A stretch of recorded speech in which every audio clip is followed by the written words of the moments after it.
One of our conversations on the program today has to do with the political crisis. That's the closest word to it now in River State. What started as some sort of political romance between the incumbent governor, Siminalayi Fubara, and his, well, some people say political benefactor and godfather, Nyesom Wike, former governor, his immediate predecessor, has quickly, within a matter of months, turned sour. As a matter of fact, so fast it happened that as of today, from what we know, both gentlemen hardly can see eye to eye. But the interesting part is how that the State House of Assembly, as is often the case, has also thrown its hat in the ring, in the manner of speaking, given the fact that you now have divided allegiance. So you have a speaker that is, well, loyal to Nyesom Wike, the former governor, and then you have another speaker now who just emerged a matter of days ago, loyal to the incumbent governor. So it has become, in the final analysis, a case of when two elephants fight. Of course, we know what happens, the grass suffers. I'm joined by a gentleman, one who is going to bring some brilliance to the conversation on the show this morning. Is a member of the ruling All Progressives Congress, the APC, but well, has his eye and ears on the ground, especially where political activities in River State are concerned. Solomon Soponochi, hopefully I pronounce your last name. Yes, you did very much well. It's good to have you on the program. It's good to have you too. All right, great. So we've dragged this for a while. Today you're finally here. Even though I'm not so sure where you stand with regards to these two gentlemen who are in the ring, for want of better words, right now. But let's talk about the genesis, because let's say there's no smoke without fire. All right. It's nice to be on your station to air this very important state issue growing into national issue. Initially, it started off, we heard it was a father and son relationship. And the father and son relationship broke down into father and son rift. And we felt they could handle it at their own level.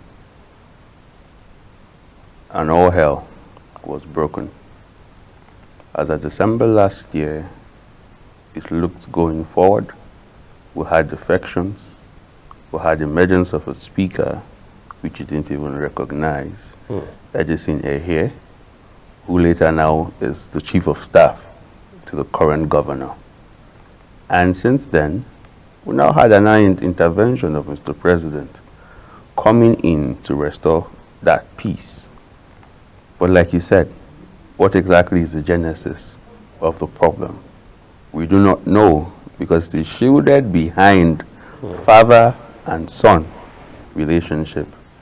A lot of people will put up certain projections, agreements of finance, agreements of loyalty to do certain things. For me, I like to dwell on facts, not on hearsay. All of that which we have heard are hearsay. Between the father and the son, none have really said the authenticity of what broke down amongst both of them. Or what I know and what I can say for a fact is this. The father must have asked for too much from the son. And the son is now determining how much he wants to give the father. That's why I would just leave it. That's interesting. Yeah. You know, one would have thought, I mean, the incumbent governor was also the accountant general to Nyesom Wike while he was governor. So the relationship has come a long way. But you just, well, let's say theorized that there's a possibility that the father, to use your word, probably had asked for too much. And the son says, no, you're overstepping your bounds. I mean, I'm in charge now, that sort of thing. We have seen, for example, the issue of godfatherism, because this is one of those elements, apparently. The PDP governorship candidates in Edo State, Aswe Godalo, was asked the same question time and again on different platforms. Are you the third term of Obaseki?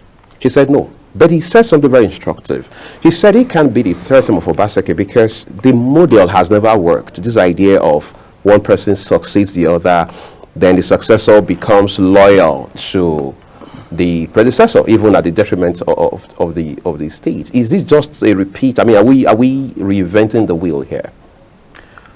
Well, to be very frank to you, I think many men do not understand what power means until when they get to emerge and until when they get to live it.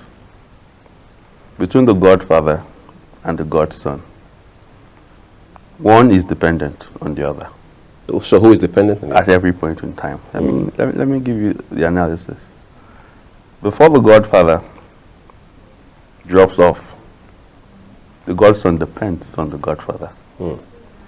And when the Godson now has power to himself, the so-called Godfather is dependent now on the Godson. The extent to which you wield your power determines how much the cookie is being shared.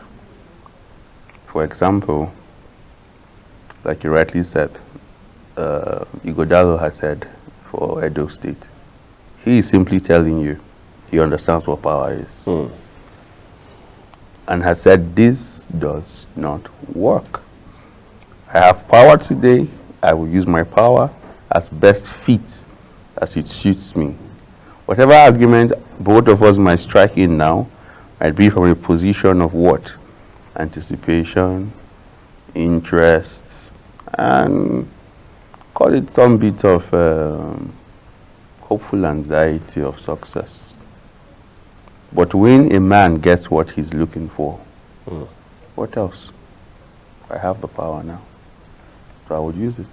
So coming back to Rivers State, between the former governor and the present governor, the powers of a commissioner is limited to that of a governor. Wherever he sat when he signed his agreements to the Godfather was from a point of a boy, a commissioner, to a governor. Whatever he knew was limiting to him. Even the office to which he held as commissioner was that which was extended to him, remember, by the governor. So today, he is now governor. He extends the power to every man in Rivers State. So tell me, power, they say, is intoxicating. Maybe that's what is happening here.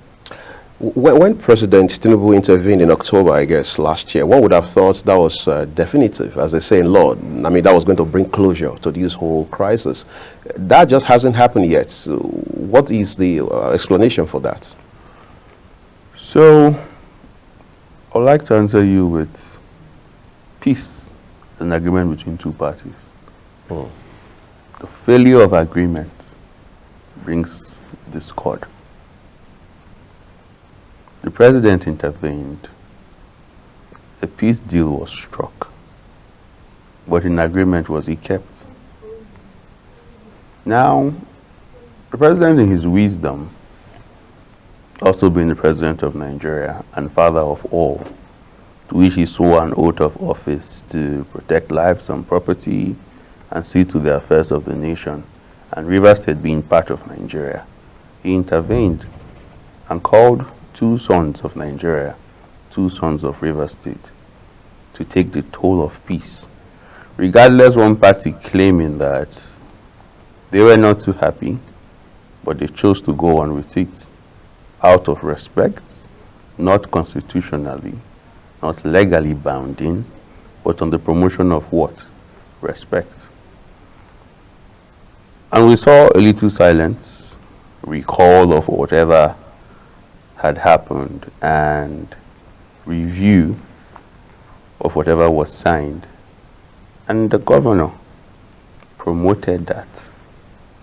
However, the law was taking its course, which is those who went to court filed on the grounds that the moment you defect as a lawmaker, you cease to exist in that office. So the intervention of Mr. President is a promotion of peace, but at the same time, is this contradicting the law? The law is the law regardless. How much you chase the law determines the seat of those lawmakers. Did the governor withdraw? Yes, he did, on the line of peace. But did the elders withdraw? They didn't.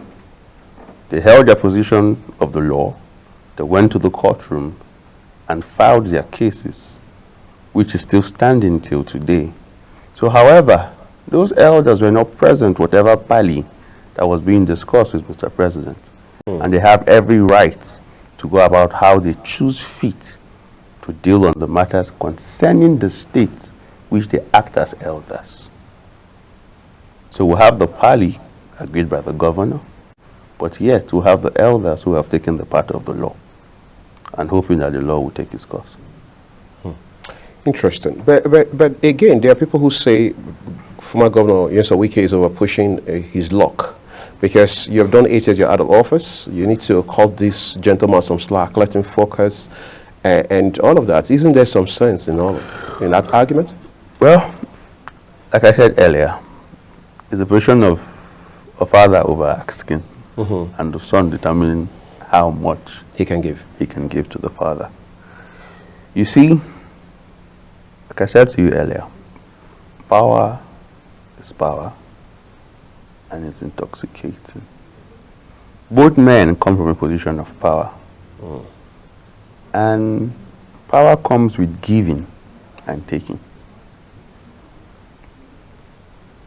To the former governor, he has enjoyed that office. He is now minister, and sees to it that he is godfather to the present governor. So you take what I say and you do what I say. If ever you have something different, present it, and then we shall all agree on it. But it's a different scenario right here, because the present governor, I'm not even sure is willing to even come to sit to even agree on anything anymore. It's now simply that I am governor, allow me rule. I took the oath of office to govern Rivers people, and I will govern Rivers people, because whatever happens is upon me. It's interesting because, like I said, the president had intervened last year. But it's been 6 months and counting. The president, for what we know, hasn't said a word about it, at least not in the open. Some people say this is uneasy silence. Some people say the silence is very loud. But we saw Ajirin Galali, special advisor to the president on media and publicity on national television at the other time, talking about how that the president will not take sides. That what the president will do is ensure that everybody has what they need to work without taking sides in the overall interest of the Rivers people. Help me make sense of that. So, first off, we must recognize that Ajirin Galali is a Rivers man. In him speaking, and also come from a position of emotions as a Rivers man. Second off, he enjoys the comfort of direct discussions with Mr. President. I do not want to say him being on air in that discussion is an official statement or promotion by Mr. President, but at the same time, he has to put Mr. President in good light, as that's part of his job. Right. And every leader will not take sides in such a fight. At least openly. Openly, which that has been stated. And even behind the scene, like I said, I like to dwell on facts. Behind the scene, I'm sure that both parties are of great importance to Mr. President. Let me draw this scenario. The president entrusted the former governor to serve in capacity of Minister of the FCT. He recognizes that. The president recognizes the governor, a member of the Governors Forum, and governor of Rivers State, who also holds of great economic value to the country. This is governor. And he has said over and over again that he is not a president who wants to play partisan politics. He wants to be a president that leads for the good of Nigeria, regardless of party affiliations. And he wants all governors to be on his side, that the renewed hope agenda is being achieved. Severally, we've seen similar Fubara as a resident of Mr. President, not once, not twice, even last December, recently during the Ramadan feast, which they all gathered. He was there. So I believe Mr. President enjoys the comfort of both men at this point. But I think, like, the father and a son who is fighting, and then there's a grandfather who is there. It's almost difficult for him to choose. You know, that makes it a bit complicated. Yes, Wike is a member of the PDP. At least he says he has not resigned from the PDP. Yeah. And then he says in an APC-led federal government, of course, his estranged godson, Fubara, is in the PDP. How much does this complicate this conversation? So, Wike is in the PDP. Fubara is in the PDP. As of now, as we speak, I personally am keeping a watch as an APC member to see what the PDP National will do. Is it not shocking to you, as it is shocking to me? I'm not trying to call them out, but I must do. Yeah. That was the national leadership of the PDP. Yes! That till now, they cannot intervene in affairs of such gravity. It's a sign of weakness on the party. I do not know what the organizational structure is or the reef they have amongst themselves, but for a serving governor of Rivers State to be in rift with a party elder of such magnitude as Yeson Wike, the party ought to intervene. And then having your lawmakers, 27 of them, defect to another party, and to them, they didn't even act as if anything happened. And then you have a waving difference if they are on seats, if they are not on seats. Not even a word from the National Secretary. For me, it is a PDP affair. I, as APC, I just want to watch. The leadership of APC River State is now asking, I mean, that call became vehement last week for the resignation of Fubara, in fact, impeachment of Fubara. I mean, where's that coming from? Opposition party. Well, you know, that is the beauty of the Asiwaju government. Regardless, party or no party, he wants to work with everybody. I want to say promotions of Chief Tony Okocha, the acting chairman of APC River State, as a promotion of togetherness with the current minister, where he comes from an angle that as a chairman, he will celebrate the defection of 27 lawmakers to APC. It is a win. We must not forget that politics is a game of numbers. So, as the present chairman, why not? If I have 27 more members at that capacity of lawmakers coming over to my party, no matter how it will be, I must try to also promote, support, defend their confidence.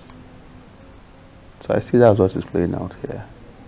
The chairman of the APC projecting the suspension of or the impeachment of the governor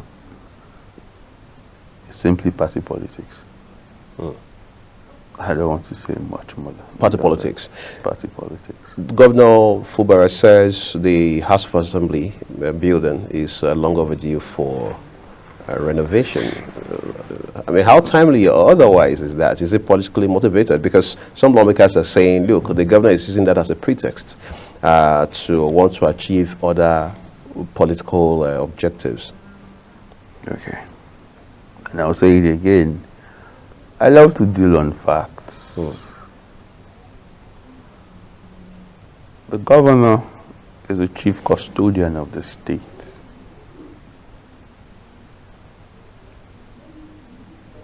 Everything that happens in Rivers State is under his watch. So if the governor chooses to step into the assembly quarters to vet for himself, he's not out of place. What the lawmakers have said is that he wishes to demolish it. It is hearsay. Because I listened to the governor when he spoke directly to the people on air, and in his words he said he only came for inspection. But yet again, we can't take out what politics is. Machiavelli will define it as the end justifying the means. Regardless of how you get there, the process that leads up to the end. At all. It's also a game of survival. You wouldn't want to throw dirt in my face, disgrace me, abuse me, and then tell me not to talk. How I talk would now reveal to the world if I am a strong man or if I am a weak man. Is Fubara a strong man or a weak man at this point? How strong, we do not know. But if he is strong, he's beginning to show that. So was he weak the entire time up till this point? Well, let me say Fubara has a political strategy which some of us are beginning to learn from. I want to call the model of the former president of Nigeria, President Muhammadu Buhari, where silence could also be a skill in governance,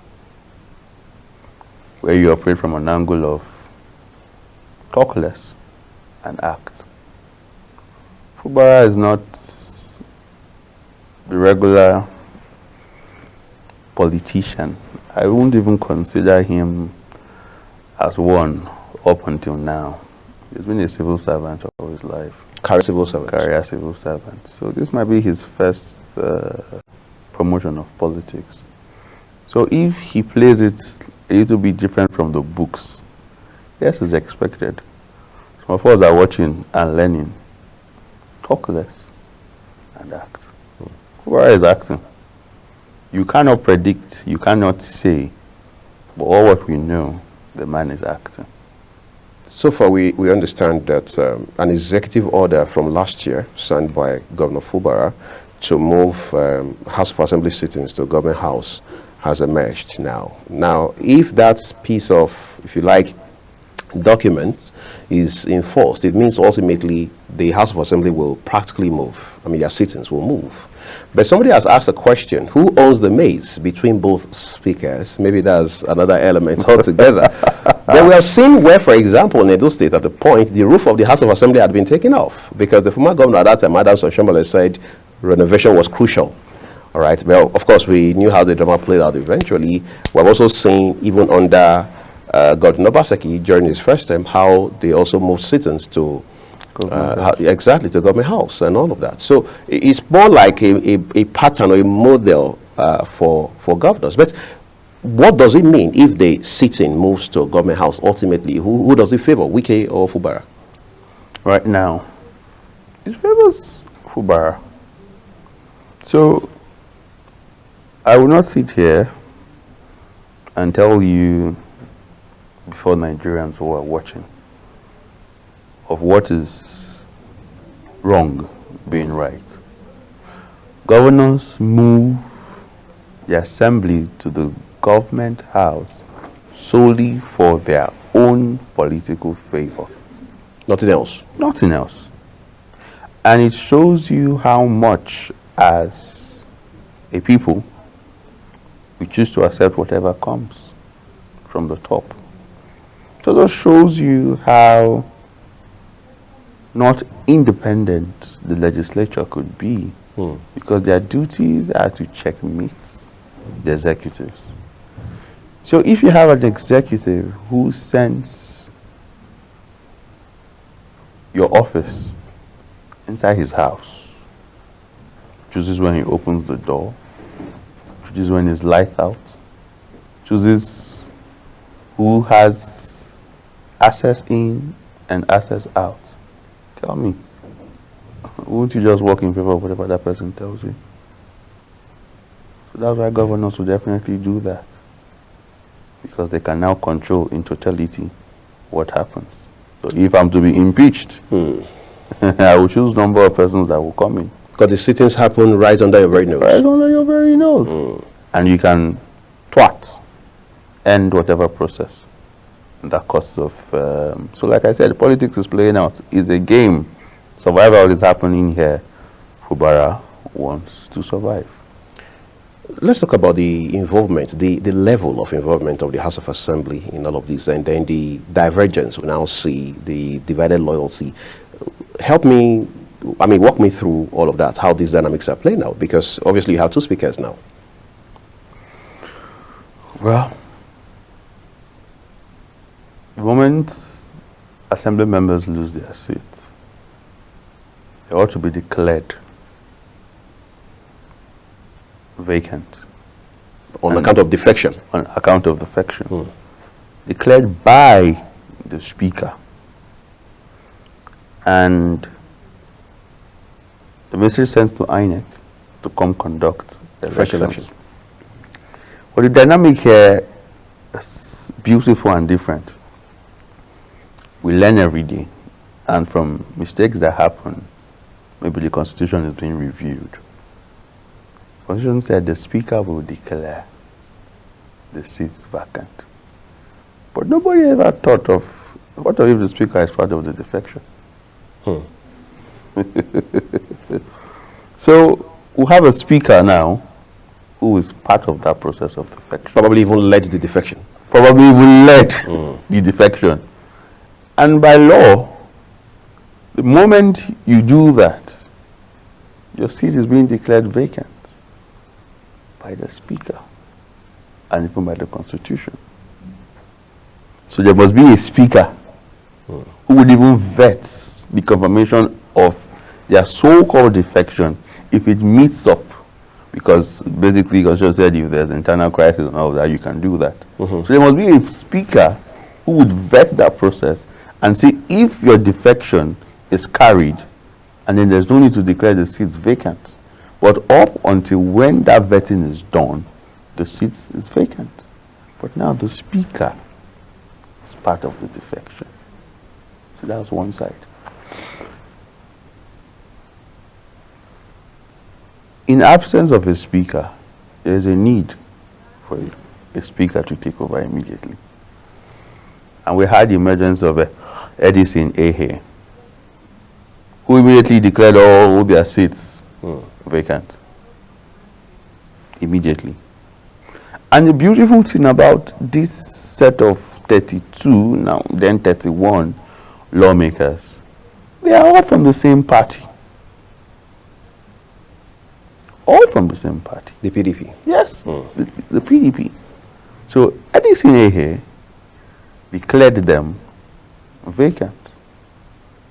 And a call was made, but restrained by court, by this other faction. And so when Edison was then announced Chief of Staff to the governor, then another vacancy is made present. And then you now had the emergence of the new Speaker who just emerged a couple of days back. So you see that the legislature in Rivers State right now is in a state of chaos. Court injunctions upon court injunctions by different, I do not even know what year would be done with all of those court summons and all of that. But as of today, we'll have only 4 assembly members in Rivers State as recognized by law. The other 27, just by the court's promotion, cease to exist. And their seats are vacant. When this whole crisis started, we would always hear you, so we could say, Governor Fubara is ungrateful. Of course, he never mentioned his name, but the people who listened to him weren't born yesterday, so they knew where that inference came from. That's the governor was ungrateful, that he can't tolerate ungrateful people. What should be the ideal way to show gratitude under this circumstance that probably the governor didn't do to his predecessor, Nyesom Wike? I try to limit how much I say certain things because I'm an APC member. This is a PDP affair, but yet I'm a statesman. It's my state. What gratitude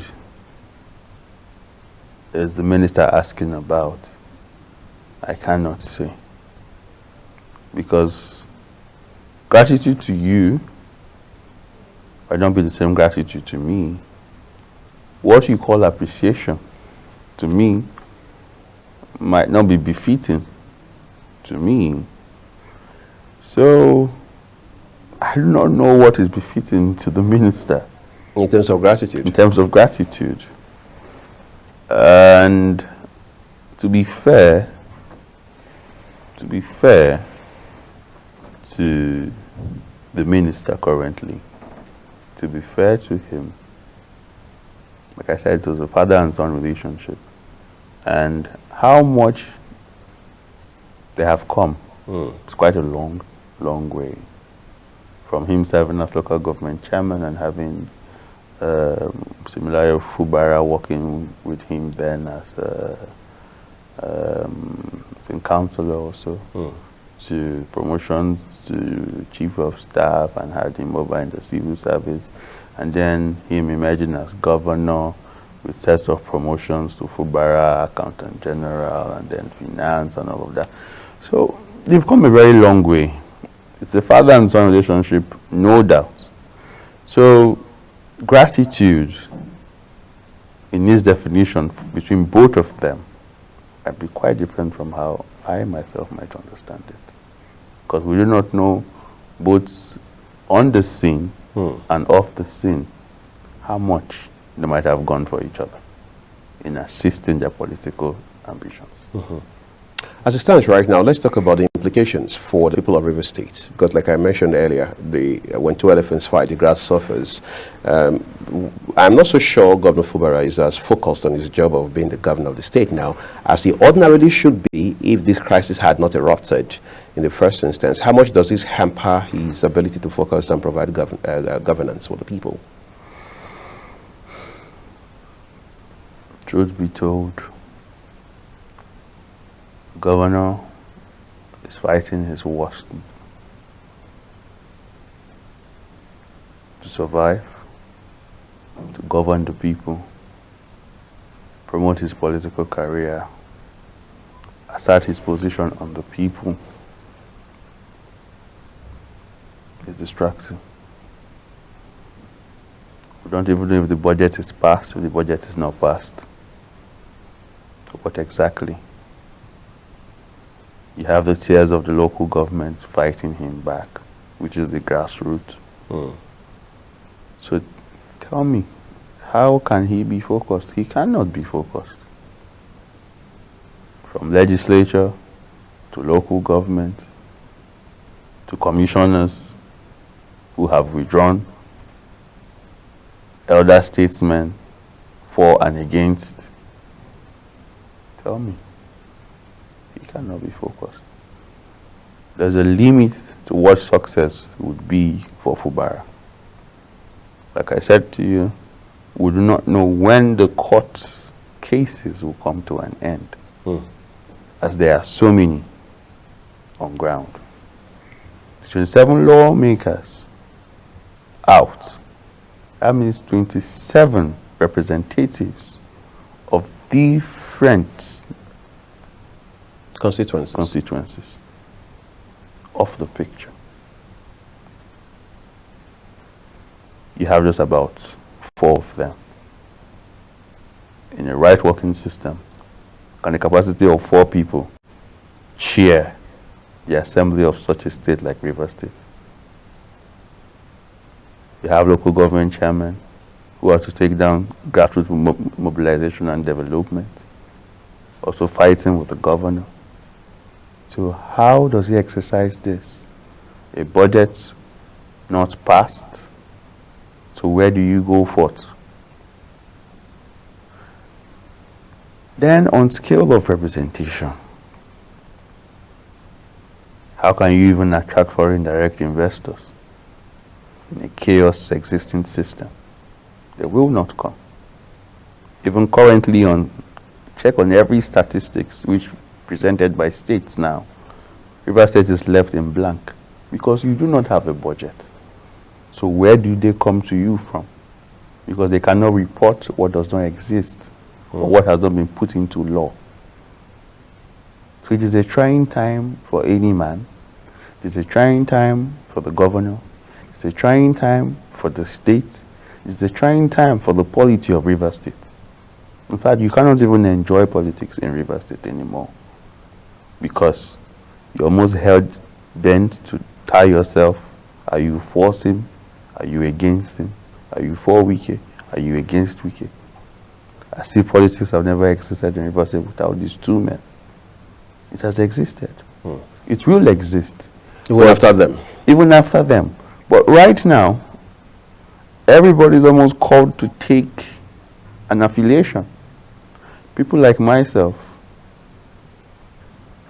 I'm just being a Rivers man. You're not on either side. I'm not on either side. I'm not on either side. Because even the promotions of emergence of the governor, I don't want to even go there. He was not my candidate. I didn't promote him.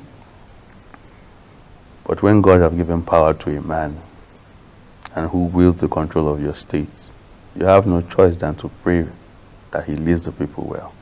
So my prayers are with Fubara right now, that he leads the people of Rivers State well, regardless of whatever challenge he's having. Because, like they say, when two elephants fight, the people suffer. How much suffering? The economy right now is tight, and having a state without a budget, and having the chaos going on from every level, we do not know what ticking time bomb is playing out for us. Let's talk about ticking time bomb for Fubara now for a second as we round off this conversation. 2027 is just a matter of, it's not far flung. You know, politicians think in terms of the next election. But then there's the belief by some people in your party, in the PDP, and anywhere in between, that there's some political ambush by Nyesom Wike for Fubara come 2027. Do you share that sentiment? So, between me and you and the people of Nigeria, we know what politics is. No man promotes his enemy. It's the very origin of life. Even Satan, when he offended God, he was cast down until today. So, it's simple. The minister will promote his candidates. It's simple. That is politics. And if Fubara feels he wishes to take up a second term, go ahead. Take up the challenge. Get into the primaries. It might get tougher then. If he's strong enough, they leave the party for him, go off to another party and contest. It's politics. It's survival. But for me, he should focus on the people right now. If it is one term he does, so be it. If he emerges victorious in the second runoff, good for him. All right, let's not get ahead of ourselves. By our calendar, 2027 is still about 3 years away, even though we know politicians don't use the Gregorian calendar as far as their own activities are concerned. Solomon Soponuchi, member of the APC, thank you for coming to share your insights with us on the program this morning. Thank you. That's what we're leaving it with this first conversation. We're back shortly with the second and the last, but before that, Queen Agaba and I will bring you paper review here on the program. Do stay with us.